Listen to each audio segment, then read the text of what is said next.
I had a lesson recently that made me stop and think about something I've been teaching for years, but had never quite articulated this clearly. My student was working through a piece, and I pointed out that she needed to release a half note in her left hand before it rang too long.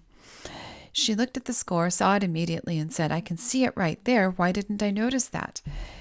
And then we talked about pedal and dynamics, same thing. All of it was on the page, and none of it was really registering in the moment. She's not an inattentive student. She's actually one of the most thoughtful students I teach. So, why is this happening? The answer has everything to do with bandwidth. And once you understand it, it changes how you think about almost every frustration in piano practice. When you sit down to play a piece of music, especially one that isn't fully learned yet, your brain is managing a hierarchy of demands. At the foundation are what I call the 6 reading skills: pitch recognition, hand movement, visual tracking, intervallic reading, rhythmic stability, pattern recognition. These are the core mechanics of reading music in real time, the things that have to happen before a single note gets played. When those skills are still effortful, when any one of them still requires conscious attention to execute, they consume bandwidth, and the brain has a finite amount of conscious attention available at any given moment. What gets used at the foundational level is simply not available for anything above it. Sitting above the foundational reading skills are what I'd call the interpretive and mechanical details. Note durations held precisely to their full value, pedal changes timed to the harmony, dynamic variation, playing softly here, building there, pulling back at the phrase ending, articulation, phrasing, the things that turn a correct sequence of notes into actual music.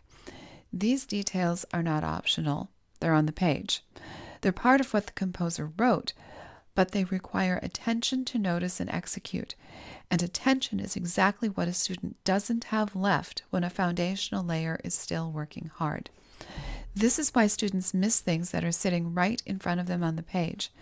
It's not that they aren't looking. It's that their visual system is fully occupied processing pitch and rhythm and hand position. There is no spare processing capacity available to notice that a half note needed to end 2 beats ago. Or that there's a pedal marking right in their score, or that the dynamic is piano and not mezzo forte. Think about what it's like to drive a completely unfamiliar route for the first time. You're watching the road, monitoring the GPS, looking for your turn, and someone tries to have a conversation with you, and you give a completely vague, distracted answer. Not because you're being rude, because your attention is fully occupied with navigation and there's nothing left for the conversation. Now think about driving a route you've driven 100 times. The conversation happens easily, you notice things out the window, you can think about your day. The driving has become automatic enough that it no longer claims all of your attention. Piano works exactly the same way. The details don't become available to the student until the foundational reading has become automatic enough to stop claiming all of the attention. The pedal is a particularly clear example of this, and I see it constantly. Pedal management is its own coordination layer entirely. It requires the foot to respond to what the ear is hearing, catching harmonies, releasing before the harmony changes, adjusting for the acoustics of the room. It requires the student to be listening and responding in real time, not just executing mechanical pattern. But if the hands are demanding full conscious attention, if the student is still actively working out the notes, the rhythm, position changes, the foot is essentially unsupervised. It either gets ignored entirely or it follows a mechanical pattern that has nothing to do with what the music actually needs. This is why pedal so often sounds wrong in student playing even when the notes are right. It's not that the student doesn't understand how pedal works, it's that the pedal is operating without the attention it needs because all available attention is occupied at the level below. Dynamics work the same way. Dynamic markings require the student to do something very specific, modulate the physical weight and speed of their keystrokes in real time, while simultaneously reading ahead, coordinating 2 hands, maintaining rhythmic stability. That's a significant amount of parallel processing, and for a student with limited bandwidth, dynamics are almost always the first thing to disappear. The notes are there, The rhythm is approximately right, but everything is played at one undifferentiated volume. Not because the student doesn't care about dynamics, but because there is simply nothing left in the cognitive budget to manage variation.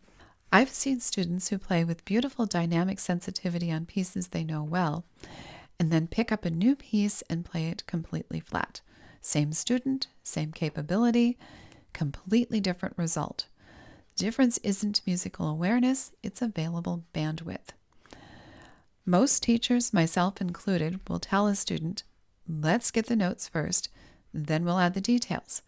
That's the right sequence, but most of the time it's presented as a pedagogical preference, a matter of keeping things organized. What I'm saying now is that it's not just a preference, it's actually neurologically necessary.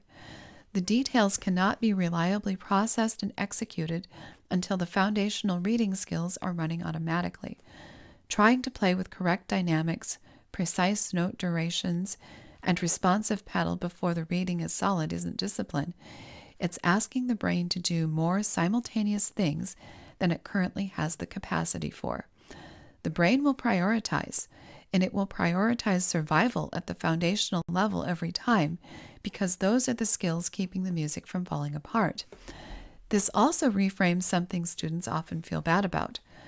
The student who says, I know the dynamics are there, I just keep forgetting them, is not being careless or inattentive. Their brain is doing exactly what it's designed to do, allocating limited resources to the highest priority demands first. The solution isn't to try harder to notice the details. The solution is to build the foundational layer to the point of automaticity, so that attention is no longer being consumed there, and the details finally have somewhere to live. Here's what it looks like when this works the way it's supposed to. A student who has fully automated the foundational reading skills, pitch recognition, intervallic reading, rhythmic stability, all of it, has something remarkable available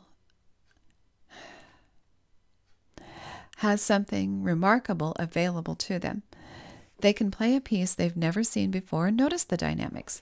They can respond to pedal markings in real time. They can feel where the phrase needs to breathe without being told. They can be surprised by an unexpected harmonic turn, the way my great-aunt Laura was, mid-conversation, mid-sight read, commenting on the music while it played. That's not talent. That's what the brain looks like when the foundational layer has been built correctly, when nothing below the surface is competing for the attention that should be available for the music itself. That's the destination, and it's one automatic skill at a time. If you've ever looked at a piece after the fact and thought, I can see the dynamic marking right there, why didn't I play it? Well, now you know why. The reading assessment I offer is designed to identify exactly which of the foundational skills are still consuming attention in your playing, the ones that are quietly eating up bandwidth that should be available for everything else. The link is below, and I'll see you in the next video.